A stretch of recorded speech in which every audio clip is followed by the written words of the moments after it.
5월은 가정의 달입니다. 가정의 구성원이 가정마다 다를 수는 있지만 우리는 가정이 없는 사람은 없을 것입니다. 그런데 하나님을 경외하는 가정이 있는 반면 하나님을 경외하지 않는 가정도 참 많이 있습니다. 일반적으로 예수를 믿는 가정을 하나님을 경외하는 가정이라고 얘기합니다. 그런데 우리가 생각할 때 우리 가정은 하나님을 경외하는 가정이라고 생각할지 모르지만 사실 이것을 판단하시는 분은 하나님이십니다. 마가복음 7장 6절에서 7절에 이 백성이 입술로는 나를 공경하되 마음은 내게서 멀도다. 사람의 계명으로 교훈을 삼아 가르치니 나를 헛되이 경배하는도다 라고 이렇게 말씀하십니다.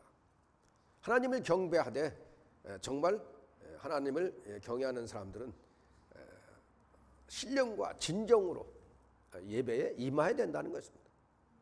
경외란 두려워서 벌벌 떠는 공포심이 아닌 존경과 두려운 마음으로 섬기는 것입니다. 그러므로 경외는 순종과 관련이 있습니다. 우리가 신앙생활을 하면서 순종을 하되 즉시 기쁘게 온전히 순종하는 것을 말합니다.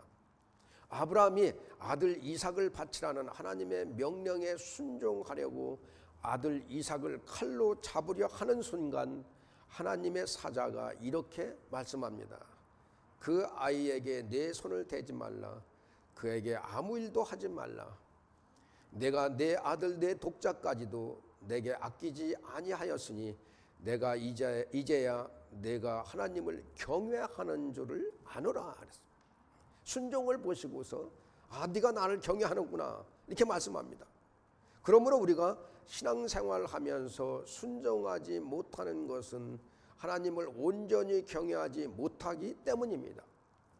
사도 바울이 또 이렇게 얘기합니다. 이제 내가 사람들에게 좋게 하랴 하나님께 좋게 하랴 사람들에게 기쁨을 구하랴 내가 지금까지 사람들의 기쁨을 구하였다면 그리스도의 종이 아니니라. 이 구절을 통해서 우리가 하나님을 경외하는 것이 어떤 것인지를 알 수가 있습니다. 본문에 나오는 고넬료는 가이사랴 지방의 로마 군대 백부장이었습니다. 그 당시 상황을 보면은 점령군으로서 로마 군인들은 횡포가 심했습니다. 특히 로마 군인들은 유대인들을 업신여겼습니다. 사람들은 수많은 신들을 숭배했습니다. 이런 상황 속에서도 유대인이 아닌 고넬료는 경건한 신앙인으로 오직 한 분 하나님을 섬기고 있었던 것입니다. 자기 혼자만 하나님을 섬긴 것이 아닙니다. 온 가족이 하나님을 섬겼습니다. 친척뿐만 아니라 가까운 친구들도 하나님을 섬겼습니다. 이는 그의 경건함이 하나님 앞에서만이 아니라 사람들 가운데서도 확연히 드러나 있어서 많은 영향력을 주고 있음을 우리는 알 수 있습니다. 이방인으로서 그가 얼마나 신앙생활을 잘하였기에 성경에 이렇게 기록되어 있을까요? 하나님께서 이방인 고넬료의 가정을 기억하셨다는 본문 말씀을 통해 우리 가정도 주님이 기억하실 수 있게 해야 하겠습니다. 오늘 고넬료의 신앙을 보면서 과연 나의 신앙은 어떤지 점검해 보시기 바랍니다. 첫째, 고넬료의 가정은 온 식구들이 하나님을 경외하는 가정이었습니다. 본문 2절에 보면 그가 경건하여 온 집안과 더불어 하나님을 경외하여 백성을 많이 구제하고 하나님께 항상 기도하더니 라고 말씀합니다. 경건하다는 말은 하나님 보시기에 합당한 삶을 산다는 의미를 가지고 있습니다. 고넬료는 참 신실한 신앙인임을 알 수 있습니다. 유대인에게도 인정될 만큼 경건하며 하나님을 경외하는 삶을 살았던 것입니다. 또 온 집안과 더불어라는 말은 온 가정이 한 마음 한 뜻으로 주 안에서 화목했다는 것을 의미합니다. 그가 비록 이방인이긴 하였지만 진심으로 하나님을 믿고 경외하는 자였음을 나타냅니다. 그의 믿음이 하나님을 진심으로 믿지 못하고 왔다 갔다 했다면 온 집안과 더불어 하나님을 경외하지는 못했을 것입니다. 믿음에 확신이 없었다면 가족에게 믿음을 전하지 못했을 것입니다. 그냥 자기 혼자 믿는다고 했을 겁니다. 자기도 확신하지 못하는 사실을 어떻게 다른 사람에게 전할 수 있었겠습니까? 확신이 없이 전하는 사람의 말을 믿고 그 믿음에 따라서 살아갈 사람은 또 어디 있겠습니까? 고넬료가 자신의 믿음을 가족들에게 전하여 온 가족으로 더불어 하나님을 경외했다는 사실은 그의 믿음이 그만큼 진실했다는 의미입니다. 여러분은 어떻습니까? 지금 온 가족이 같이 예배를 드리고 있습니까? 자녀와 같이 예배를 드리고 있습니까? 아내가 예배를 드리든 말든 남편이 예배를 드리든 말든 전혀 상관하지 않고 있지는 않습니까? 가족 중 누가 믿음의 생활을 어떻게 하고 있는지 여러분은 체크하고 있습니까? 아니면 그냥 신경 쓰고 있지 않습니까? 여러분 자신이 믿음에 확신이 없으면 가족의 믿음에 관심이 없게 됩니다. 그러나 참 믿음을 가진 사람은 그 진리를 사랑하는 가족들에게 전하며 믿게 하고 싶지 않겠습니까? 가족 중에 누구라도 믿음이 없다면 그 믿음을 전하려고 얼마나 애간장이 탑니까? 그 믿음을 전하지 않고서는 도저히 견딜 수가 없게 됩니다. 베드로와 요한은 그들을 위협하며 복음을 전하지 말라고 강요하는 산헤드린의 공회원들에 향하여 담대하게 이렇게 얘기합니다. 우리는 보고 들은 것을 말하지 아니할 수 없다. 사랑하는 성도 여러분, 여러분은 어떻습니까? 여러분 가족 중에 믿지 않는 사람이 있다면 고넬료처럼 베드로처럼 요한처럼 여러분의 믿음을 전하지 않고는 견딜 수 없는 믿음이 있어야 됩니다. 그래야만 주님을 향한 여러분의 믿음이 참 믿음이라고 말할 수 있는 것입니다. 만약 주님을 믿어도 그 믿음을 전할 마음이 생기지 않는다면 그 믿음엔 무언가 문제가 있는 그런 믿음입니다. 여러분의 간절함이 언젠가는 여러분 모든 가족을 복음화시킬 줄로 믿습니다. 예레미야가 이렇게 말합니다. 내가 다시는 여호와를 선포하지 아니하며 그의 이름으로 말하지 아니하리라 하면 나의 마음이 불붙은 것 같아서 골수에 사무치니 답답하여 견딜 수가 없나이다. 또한 사도 바울은 이렇게 얘기합니다. 내가 복음을 전할지라도 자랑할 것이 없으면 내가 부득불할 일임이라. 만일 복음을 전하지 아니하면 내게 화가 있을 것이로다. 여러분 나 한 사람으로 인해서 우리 온 가족이 복음화가 되기를 예수님의 이름으로 축원합니다. 성경에 보면 여러 가정들이 있습니다. 그런데 다윗과 같이 위대한 가정도 모든 식구들이 하나님을 경외하는 가정은 못 되었습니다. 아들 압살롬이 아버지 다윗의 왕권이 탐이 나서 반란을 일으켰습니다. 아버지를 죽이고 자기가 왕의 자리를 차지하려고 했던 것입니다.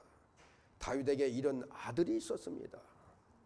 아버지의 마음이 얼마나 참 아팠을까요? 호세아 선지자에게는 다른 남자와 도망간 아내 고멜이 있었습니다. 욥에게는 하나님을 저주하며 악담을 퍼부었던 악처가 있었습니다. 또한 당대에 아주 유명한 선지자 제사장이었던 엘리 제사장, 그에게는 홈리와 비느하스가 있었습니다. 그런데 아버지 대를 이어 제사장이 되었지만 아버지의 가르침에 따르지 않고 망나니가 되었습니다. 사무엘의 아들 요엘과 아비야도 아버지의 행위를 따르지 않았습니다. 세상의 재물의 욕심 때문에 뇌물을 받고 판결을 엉터리로 했습니다. 그러기에 하나님 보시기에 합당한 삶을 살지 못했습니다. 온전한 신앙생활을 하려는데 가족들이 따라주지 않거나 온 가족이 그리스도인이라고 해도 화목한 가정을 이루지 못하는 경우도 있습니다. 고넬료는 경건한 삶으로 가정을 이끌어 화목한 가정이 되게 했습니다.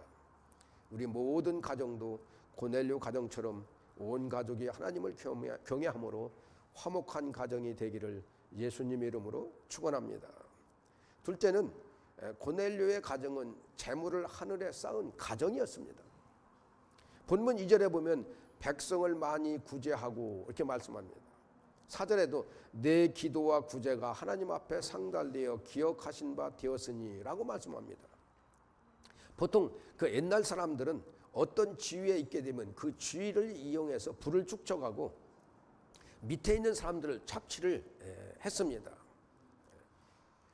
고넬료는 로마 군이었기 때문에 유대인들을 착취할 수 있었습니다. 그러나 그는 자신에게 주어진 권력을 남용하지 않았습니다. 오히려 학대받던 이스라엘 백성들에게 선행을 베풀고 구제하고 섬겼습니다. 하나님은 고넬료의 이 신앙을 기억하셨던 것입니다. 예수님이 산상수훈에서 이렇게 말씀합니다. 너희를 위하여 보물을 땅에 쌓아두지 말라. 거기는 좀과 동록이 하며 도둑이 구멍을 뚫고 도둑질하느니라. 오직 너희를 위하여 보물을 하늘에 쌓아두라. 거기는 좀이나 동록이 해하지 못하며 도둑이 구멍을 뚫지도 못하고 도둑질도 못하느니라. 여기서 주님은 재물을 죄악시 여기는 것은 아닙니다. 자신의 욕망만 채우기 위해서 재물을 축적하는 것을 경계하는 그런 말씀입니다. 써야 할 곳에 쓰지 않으면 안 된다는 말씀입니다. 재물은 하나님께서 쓸 곳에 쓰라고 주신 것입니다. 그런데 자기를 위해 치부만 하면 하나님께서 주신 재산들이 참 상하게 되고 못 쓰게 되고 또 엉뚱한 자들의 손에 넘어가게 됩니다. 여러분, 한국에서 그 도둑맞은 집들의 뉴스를 보면 묘하게도 모두 다 그 집 은밀한 곳에 귀금속이나 현찰을 쌓아둔 집들만은 공통적으로 털렸음을 우리는 알 수가 있습니다. 여러분의 재물을 주님께 드리고 주님의 일을 위해 쓰는 습관을 가져야 합니다. 그러할 때 여러분의 재산이 보존되고 더욱 증가하는 것입니다. 주님은 우리의 보물을 하늘에 쌓아두라고 명령하셨습니다. 그러면 상하지도 썩지도 아니하고 안전하게 보존된다고 말씀하고 있습니다. 저는 은행도 부도나는 것을 봤습니다. 이로 인해 가지고 이자는 고사하고 원금도 제대로 못 받은 사람들이 있습니다. 그러나 우리가 참 우리의 보물을 하늘 은행에 맡겨두면 안전할 뿐만 아니라 큰 이익도 따르게 됩니다. 하늘 은행에 맡기기 위해 기본적으로 소득의 10분의 1을 하나님께 드릴 뿐만 아니라 자녀들에게도 어려서부터 이것을 가르쳐야 됩니다. 저는 자녀들에게 어려서부터 이것을 철저하게 가르쳤습니다. 재물을 하늘에 쌓는 일은 기본이 11조입니다. 제가 어려서부터 부모님으로부터 아주 철저하게 배운 것입니다. 또한 주님은 저한테 철저하게 이 11조에 대해서 말씀하셨습니다. 주님은 저에게 내 돈 떼먹지 마라 이렇게 말씀하셨습니다. 만약에 여러분의 돈을 떼먹은 사람이 있다면 그 사람과 어떤 관계가 될 것 같습니까? 절대로 상대하지 않을 것입니다. 주님의 것은 하늘 은행에 있어야 됩니다. 주님의 것이 이 땅에 있어서는 안 됩니다.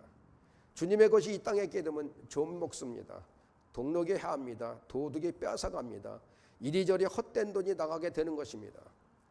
그러나 하늘에 쌓아둔 것은 그렇게 허망하여지지 않습니다. 히브리서 6장 10절에 이렇게 말씀합니다. 하나님은 불의하지 아니하사 너의 행위와 그의 이름을 위하여 나타낸 사랑으로 이미 성도를 섬긴 것과 이제도 섬기고 있는 것을 잊어버리지 아니하시느니라. 그렇습니다. 하나님은 우리가 재물을 하늘에 쌓는 것들은 영구히 보존해 주십니다. 사탄이나 교활한 자들도 그것을 손에 댈 수 없으며 이 세상 환난이나 재앙들도 전혀 무관하게 그 가치가 보존됩니다. 심지어 큰 이자가 붙어서 되돌아옵니다. 증가하고 증식됩니다. 하늘에 쌓은 보물은 영원히 남아 내세뿐만 아니라 현세에도 우리에게 큰 유익이 되어 돌아오는 것입니다. 주님이 직접 또한 이렇게 말씀합니다. 한 사람이 두 주인을 섬기지 못할 것이니 혹 이를 미워하고 저를 사랑하거니와 혹 이를 중히 여기고 저를 경히 여김이라. 너희가 하나님과 재물을 겸하여 섬기지 못하느니라. 지금 우리는 하나님을 섬기고 있습니까? 아니면 재물을 섬기고 있습니까? 한번 생각해 보시기 바랍니다. 그럼 돈이 있는 사람은 재물을 섬기는 사람이고 가난한 사람은 하나님을 섬기는 사람입니까? 아닙니다. 오히려 가난한 사람 중에 하나님보다 재물을 섬기는 사람들이 더 많이 있습니다. 돈에 쪼들린다는 이유로 오히려 하나님의 것을 하나님께 드리지 못하는 사람들이 많이 있다는 것입니다. 그럼 계속해서 돈에 허덕이는 악순환이 되는 것입니다. 우리가 예수님을 따른다고 하지만은 우리는 자신과 가족의 유익을 위해서 사는 개인 혹은 가족 이기주의에 쉽게 빠집니다. 그러나 성경에 기록된 하나님의 사람들은 자신을 위해서 인생을 살지 않았습니다. 자신을 하나님 앞에 온전히 드려 그의 영광과 몸된 교회, 나라와 이웃의 영혼을 위해 헌신한 사람들입니다. 고넬료 역시 이방인임에도 불구하고 자신을 위해 인생을 살지 않았습니다. 많은 백성들을 구제함으로 재물을 하늘에 쌓았습니다. 여러분의 가정도 재물을 하늘에 쌓음으로 하나님께서 기억하실 뿐만 아니라 여러분 재산이 하나님의 은혜로 더 많이 증식되기를 예수님의 이름으로 축원합니다. 마지막으로 고넬료의 가정은 기도하는 가정이었습니다. 본문 2절 후반절에서 4절까지 보면은 하나님께 항상 기도하더니 하루는 제9시쯤 되어 환상 중에 밝히 봄에 하나님의 사자가 들어와 이르되 고넬료야 하니 고넬료가 주목하고 보고 두려워 이르되 주여 무슨 일이니까? 천사가 이르되 내 기도와 구제가 하나님 앞에 상달되어 기억하신 바 되었으니 라고 기록하고 있습니다. 고넬료는 기도에 열심히 있던 사람입니다. 군인의 신분인 고넬료가 하나님 앞에 진실한 믿음을 가지고 기도하는 사람이었음을 우리는 알 수 있습니다. 하나님께서는 진실한 기도를 들으시는 분입니다. 아브라함은 소돔을 위해서 간절히 기도했습니다. 비록 소돔성에 의인 10명이 없어서 그 성을 멸하시기는 하셨지만은 그곳에 있던 아브라함의 조카 롯을 구해주셨던 것입니다. 성경은 이렇게 말씀합니다. 하나님이 그 지역의 성을 멸하실 때에 곧 롯이 거주하는 성을 엎으실 때에 하나님이 아브라함을 생각하사 롯을 그 엎으시는 중에서 내보내셨더라. 즉 아브라함의 기도로 롯이 죽음에서 살아날 수 있었던 것입니다. 이사야 62장 6, 7절에 이렇게 말씀합니다. 예루살렘이여 내가 너희 성벽 위에 파수꾼을 세우고 그들로 하여금 주야로 계속 잠잠하지 않게 하였느니라. 너희 여호와로 기억하시게 하는 자들아 너희는 쉬지 말며 또 여호와께서 예루살렘을 세워 세상에서 찬송받게 하시기까지 그로 쉬지 못하시게 하라. 파수꾼이 하나님으로 하여금 자기 백성을 위한 구원 사역을 쉬지 못하게 하는 방법이 끊임없이 중보기도 하는 것임을 시사해 주고 있습니다. 이스라엘의 구원을 위해서 하나님께 기도해야 한다는 것입니다. 하나님은 우리의 기도를 들으십니다. 그리고 그 기도를 기억하셔서 결국 그 기도에 응답해 주시는 것입니다. 사무엘상 1, 2장에 보면은 한나라는 여인이 등장합니다. 그런데 이 여인에게는 자식이 없었습니다. 그러나 둘째 부인 분인나에게는 자식이 있었습니다. 그러므로 한나의 마음에 상처가 많았습니다. 자식이 없음으로 당하는 상처를 그녀는 기도로 하나님께 호소했던 것입니다. 한나의 간절한 기도를 하나님은 들으시고 그에게 아들을 허락해 주셨습니다. 그 아들이 바로 사무엘입니다. 한나의 기도만 들으시는 하나님이 아닙니다. 여러분의 기도도 하나님은 지금 듣고 계십니다. 혹시 마음에 상처가 있다든지 슬픔과 아픔이 있다면 하나님께 간절히 기도하시기 바랍니다. 하나님께서 위로해 주실 뿐만 아니라 그 기도도 들어주십니다. 삶의 곤고함에서 건지시고 고통과 아픔을 고쳐주실 것입니다. 당장 죽을지라도 기도했던 다니엘을 기억하실 겁니다. 그는 죽음이 임박해서도 기도가 가장 중요한 것임을 깨달았습니다. 다니엘은 죽기 살기로 기도했습니다. 하나님은 다니엘에게 학문과 재주에 명철하게 하셨습니다. 지혜와 총명함을 다른 사람보다 10배나 더하게 하셨습니다. 이외에도 하나님께서는 그가 이상과 꿈을 깨달아 알 수 있는 지혜를 주셨습니다. 그래서 나라의 모든 행정과 질서를 훌륭하게 다스렸다고 성경은 기록하고 있습니다. 다니엘의 이런 능력과 은혜 그리고 하나님의 축복을 어떻게 받을 수 있었습니까? 바로 기도했기 때문에 그렇습니다. 여러분은 기도를 어떻게 하고 계십니까? 자녀들을 기도로 키우고 있습니까? 아니면 물질로 키우고 있습니까? 물질로 키운 자녀는 망해도 기도로 키운 자녀는 망하지 않습니다. 제가 호주에 참 유학하러 올 때에 저희 부모님이 저한테 돈 한 푼 줄 수 없는 그런 형편이었습니다. 그런 형편의 자식을 위해 타국에 보내는 부모님이 그 심정이 어떠했겠습니까? 얼마나 자식을 위해서 기도를 하셨을까를 생각하니 눈물이 날 때가 있습니다. 저는 부모님의 기도 능력으로 살아왔습니다. 위기의 순간순간마다 하나님은 제 앞에 기적을 베푸셨습니다. 제 삶은 기적이 아닌 것이 없습니다. 여러분 집이 기도의 처소가 되길 소원합니다. 여러분의 자녀들이 부모님의 기도의 모습을 담기를 원합니다. 사랑하는 성도 여러분, 기도 시간을 정해 놓고 기도하시기 바랍니다. 간절히 기도하시기 바랍니다. 기도의 줄을 놓지 마시기 바랍니다. 이루어질 때까지 부르짖어 기도하시기 바랍니다.